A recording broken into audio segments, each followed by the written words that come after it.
It sounds like science fiction, but you can actually train your tongue to see in the pitch black. To understand how that is possible, we have to look at a biological rule identified by developmental molecular biologist John Medina. It's called the pictorial superiority effect. Essentially, human vision does not share power with your other senses. It dictates reality.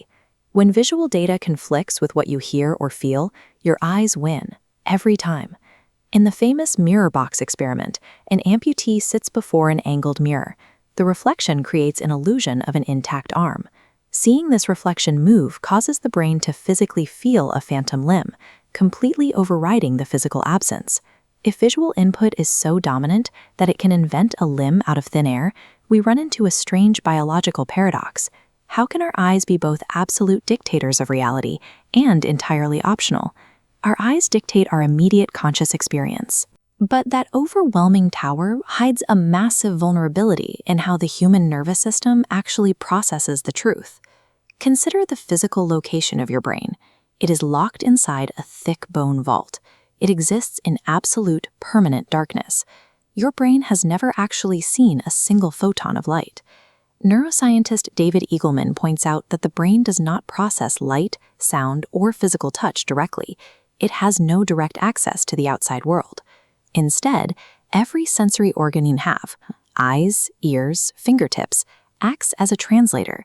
They take varying environmental data and convert it into identical electrical pulses. To the brain in the dark, the signal for a red apple looks exactly like a loud siren. Because these electrical signals are uniform, the brain is essentially guessing what is happening outside based purely on the timing and patterns of those nerves firing. All human experience is reduced to this universal electrical code. Which means the eyes aren't magical windows to the soul. They are simply one interchangeable data port among many. In the 1960s, neuroscientist Paul Bach-y-Rita realized the implications of this electrical code. He theorized that if the brain only reads uniform pulses, you could completely swap the sensory data streams. He called this sensory substitution. It is the radical idea that you can bypass the optic nerve entirely. You can take live data from a video camera and route it directly into touch receptors on the skin. If the brain receives consistent electrical patterns that correlate with a person's physical movements, it automatically decodes those tactile tingles. It builds a perfect three-dimensional visual map of space. Neuroplasticity operates like a plug-and-play system. To the brain, the source of the electricity is irrelevant. It will build a visual reality out of whichever data port is currently active. Take Eric Weihenmayer. He is completely blind, yet he successfully navigated the sheer, precarious ice cliffs of Mount Everest. He didn't scale those rock faces by relying solely on traditional touch or sound. He climbed by streaming live video data directly into his nervous system. He used a piece of technology called the BrainPort.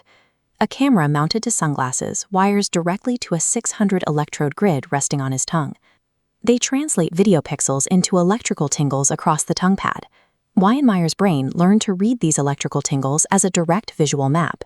It allowed him to discern distance, shape, and depth, effectively giving him sight without the use of his eyes. Most people scroll past the biological logic that makes this possible. To see how else the nervous system is being remapped, subscribe for the next breakdown.